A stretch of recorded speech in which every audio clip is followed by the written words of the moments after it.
Rick and Morty comic vs. Dungeons & Dragons 2, Issue 2. We start out in 1979 at the house of a guy named Eddie, as if we care, and this hippie Eddie asks some guys if they gave any thought as to what kind of character they want to play. And Rick's one of the people at the table. Of course, Rick would have been a hippie, because hippies are a counterculture. Although he's associated with alcohol, not weed, and he's not exactly peaceful. That's probably why it's so confusing. Being the smart one, he's not making a decision until he understands all the variables. The other guys' responses are relatable too. So we see Rick learning about D&D for the first time. I guess that was something that was solidly missing, but what's the point of this? There's nothing exciting or interesting going on. He says it's a miniature-based war game without an army. I guess that's interesting because only he would say that. He doesn't like the idea of a dungeon master being in charge of his campaign. I wouldn't trust him either, he looks too smug. I can only assume that his friends don't like him enough to make him the dungeon master. Rick wants a player's handbook and he's told to wait his turn, being called the embarrassing nickname of Ricky, because they've only got one of those now. He wants to know the most powerful character type, and he's told that depends on his definition of power. He says, nice one, but this is a fucking game, and that means there are statistics and probabilities, shit we can measure and optimize. He's told that he can't optimize storytelling, which reeks of condescension. All this guy's thinking about is his role, as a Dungeon Master storyteller. What is so hard about just telling Rick the most effective class? Or admitting that he doesn't know? I guess he's too scared to admit that. Fortunately, we learn why Rick's first character was a bard. He's told that bards are a fighter, thief, druid combination. And what's a druid? We better learn that, for normal people's sake. It sounds like a mage. Rick likes the idea of combat prowess, sneakiness, and spells. Druid did sound magical to me. Why don't they just call druids mages then and get past the bullshit? It sounds like a bard is meant for someone indecisive, who wants to try out everything. Good for someone starting out. The Dungeon Master says that bards are only allowed at the DM's discretion. Control freak alert. If he wasn't an asshole, he'd just instantly let him pick what he wants because that's his friend he's talking to and it's just a game. It's not like he's gonna start singing. He insists that the requirements are high and he'll have to roll right multiple times. That just makes it seem more forced that Rick magically got all of the rolls right. So why did that have to be written? This requirement seems so ridiculous that it seems like it's made up. But if it really is a part of the game, then that's really stupid. We somehow managed to get someone more unlikable than Rick. Rick can't get a bard because he rolled badly on charisma. Because of that, he crumples the paper saying fuck bards and throws it away. Then we see Bard Rick say that then Rick spit on the paper, as Summer and Morty are tied to each other. It's pretty underwhelming that Rick never even got to experience what being a bard was like. I'm still confused about how Bard Rick was brought to life then. He says that he didn't know Rick spit on the paper at the time and knew nothing of other dimensions. All he knew was that he always lived with a relentless need for adventure. So he began as a fighter, then became a thief, and then a druid, and played in the guitar to use lethal spells. But his existence still felt hollow, even after he became a king and ended up being treated like royalty, apparently by a bunch of smiling people. Did he brainwash them? Then he met Sorcerer Rick, and soon even more Ricks appeared, each seeking glory to justify their existence. Why did they keep appearing? Yeah, where did they come from? Because our Rick had no reason to make them. The story's missing something. It'd be so easy to explain that another Rick made them start appearing. Like a magical wizard Rick, since this doesn't seem to have any logic to it. Eventually, Sorcerer Rick asked the gods for an answer and saw the progenitor Rick, and they studied him and found out he was a jerk. Again, how did they come to life? The Ricks took offense to the fact that their lives were cast into a place called the Folio of Flawed Failures, and their stories were left unplayed. I'm still too confused about how they're brought to life just from Rick thinking them up to really care about the story. I'm only reading it because it's Rick and Morty and I want to review all of its comics. If the issue is going to spend this much on backstory and still not explain what I wanted to know, it failed and should have cut all these pages out. Because this basic backstory was already implied in the previous issue. Summer's cell phone in her pants rings, and one of the Ricks gets closer to her to examine it, and she uses his axe to cut her own ropes by moving herself closer to it. That might be the most realistic example of a character getting free of ropes ever. She's relatably happy, saying, "Oh shit, it worked!" and runs away carrying Morty, being called a slut by the Bard Rick with no evidence, other than I guess the fact that she shows a lot of her skin from a medieval person's perspective. She gets chased by what's finally called Barbaric. I hate that he talks stupidly. It's not funny and it just takes me out of it every time. As Summer and Morty hide, and he wants to catch his breath already, we see Rick in the Tomb of Horrors with boring narration that added nothing. He taps the hilt of a sword on the floor and sees a spike pit, after saying it's down to the last detail, because the tomb is based on something he thought up a while ago. His own experience with it is helping him deal with it here.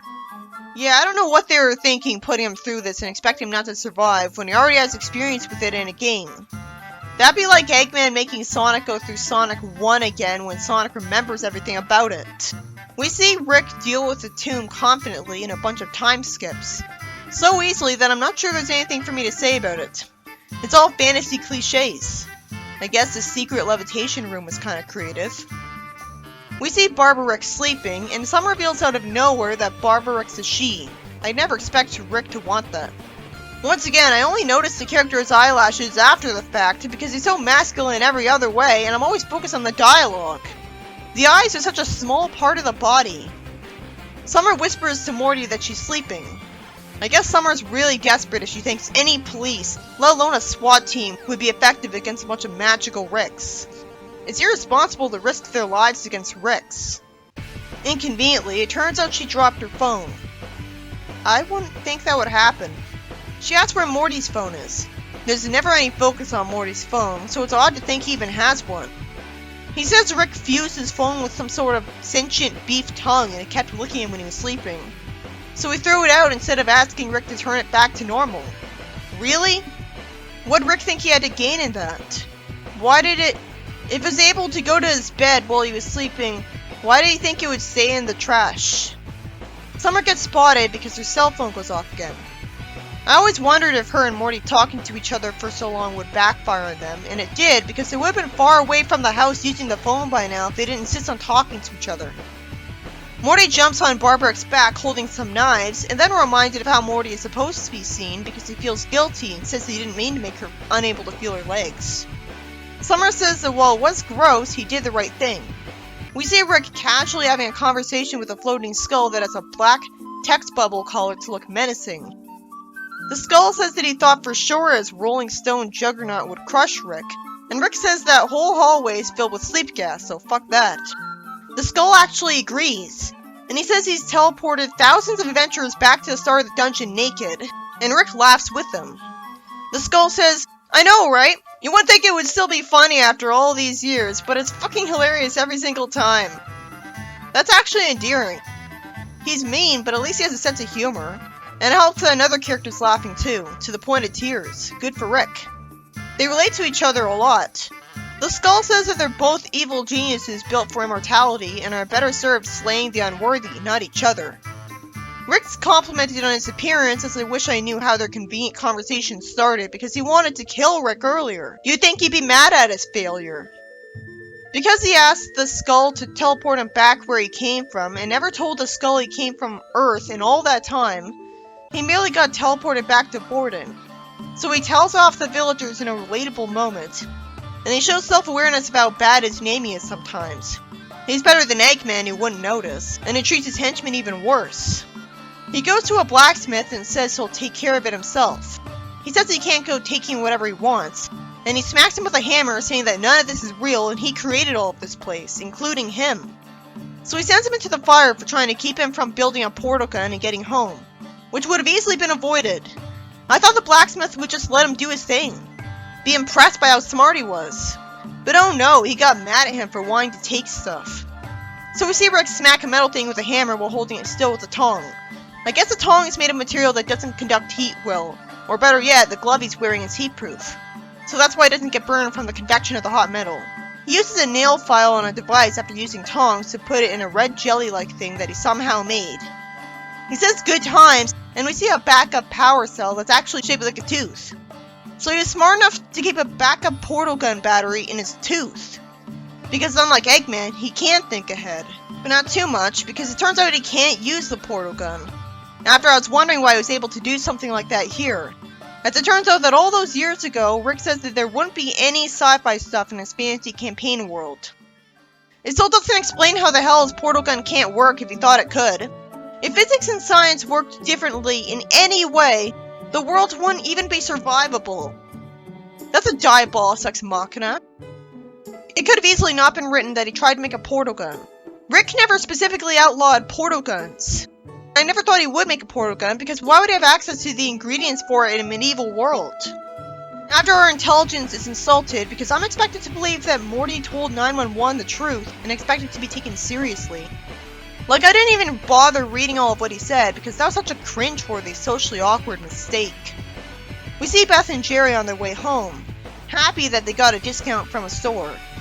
They waste their time bonding, and the story actually ends there with them being threatened by monsters in a car. At least they're safe in the car. They can just drive away if the car is faster than them. A lot of this issue could have been cut out with no loss. The only valuable part was the explanation for how Rick got out of the tomb. He was familiar with it already from a past D&D game. And he befriended the skull at the end because they're kindred spirits. Probably because the skull's personality was based on Rick. I still don't understand how though, because he was trying to kill Rick. But what was their first conversation like? And Summer ended up serving as a distraction for Barbara Rick while Morty stabs him in the back. I mean her. Everything else was a waste of time, so I hope the pacing is better next issue. I hope we learn how the hell these Ricks came to life.